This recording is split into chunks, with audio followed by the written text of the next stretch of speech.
Today I will... Fishy got drip. Fishy got Get out of my head! Get out of my head! Get out of my head! Get out of my head! Get out of my head! Get out of my head! Oh hey, didn't see you there. Welcome back to a brand new video. For any of you Tiko fans watching, you should know by now that Tiko's new album has been released. Some of you like it, some of you don't. And that's alright, we all have opinions on stuff. But if you couldn't tell by the title already, I'm going to be giving my review and full thoughts on Tiko's new album and to determine if it's worth listening to or not.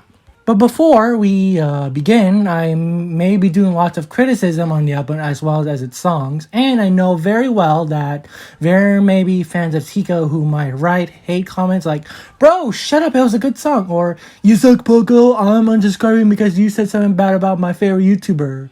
So, if you're a Tiko fan and you're watching this, I strongly recommend not writing any hate comments on what I said about his album. This is just my own opinion, and I don't not have any intention of offending Tiko himself or his fans. But yeah, besides that, please do me a favor. Consider subscribing with notifications and liking the video. Feel free to comment below on what video I should do next. Without further ado, here's my full review on Tiko's new album, Wave.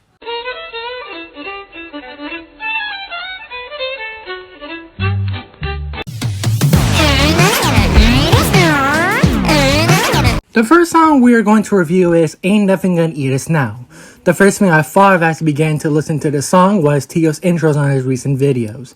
I heard the refrain of this song when I checked in on what new content Tiko has posted. The lyrics are actually decent and the beats chill too. Well, the only problem I endured while listening to this is that it sounded too childish and it seemed to appeal more to the younger audience. But overall, it's kind of a banger song. The happy beat and Tiko's tone were the main reasons why I consider the song decent. So here's my overall rating of this song. I'm gonna give this an 6.5 out of 10.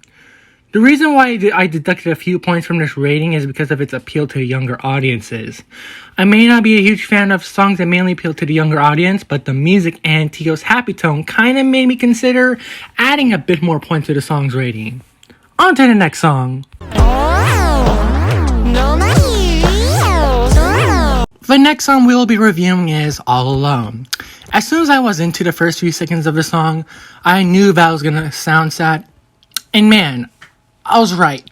As I continued to listen, it sounded more appealing to me. However, there were still some parts of this song where it mainly appealed to the young audience. Overall, I felt like this song was much better than the last song, with a rating of an 8 out of 10. It has a good theme that fits perfectly with the title, and a few parts appealed to older people like me. But still, it kind of mainly appealed to the younger audience. Fishy Got Drip, a seemingly odd title and song. I heard a bit of this weeks before the album came out. Now that I have fully listened to this song, I cringe a lot. If you don't know by now, this song strongly and 100% appeals to the young audience. What I meant by the song appealing to the younger audience was the theme of the song itself. Talking about fish spirit, and fishy looking classy and fancy is definitely what many Tiko fans like. As a young adult, it was very hard for me to enjoy. Plus, during this age, I tend to listen to more unique songs rather than the generic YouTuber or hip-hop like songs. Overall, this might get a low score from me with a rating of a 5.5 out of 10.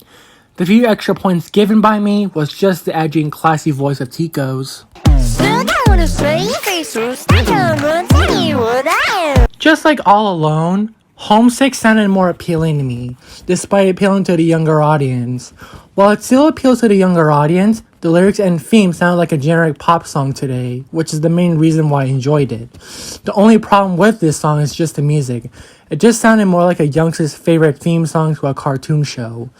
But besides that, this song did very well to try and appeal to both the younger and older audiences. This gets a straightforward 9 out of 10. The obvious deduction was because of the music, but on top of that, it was a very above decent song. Real or fake? That's one heck of an unusual and interesting song title one would use. As I listened to this, it sort of felt like I was listening to Fishy Got That Drip all over again, except it didn't mention anything related to edgy fishy stuff. Instead, the only reason it sounded familiar to Fishy Got Drip was because of its music, lyrics, and tone, which mainly appealed to the younger audience. I'm starting to notice that Tiko has been making songs talking about you. Yeah, you. Maybe the reason why he's doing that is to try and get more fans at the same time and gain his longtime fans to get used to more songs with more age-appropriate themes. Overall, I'm gonna give this a 7.1 out of 10, just like Ain't Nothing Gonna Eat Us Now. While it may appeal to the younger audience, it got a bit of a higher score because it slightly had a much more mature theme rather than Ain't Nothing Gonna Eat Us Now and Fishy Got Drip.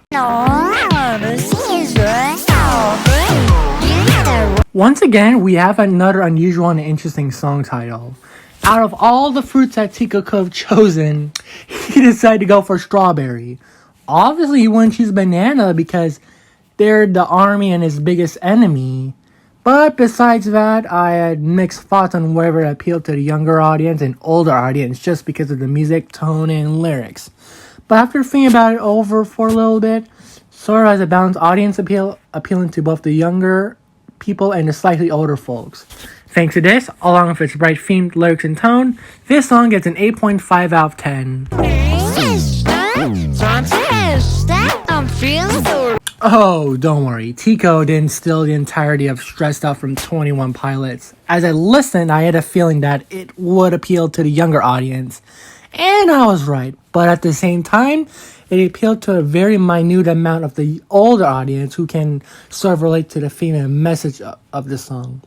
I might give this a rating of 7.3 out of 10. The only reason why it scored a bit higher was its somewhat balanced appeal to the young and older audiences. Here we are, the final song of the album, The Better Side. I was hoping the last song was going to be a banger. It was, well, sort of. The reason for this was between its appeal to the younger audience and tone against the lyrics and appeal to the older audience. After taking a listen, it felt more to the side of the classy and edgy tone of the younger audience. While it may have a good message and theme, this gets a 6.3 out of 10 just because of its major purpose to appeal to the younger audience.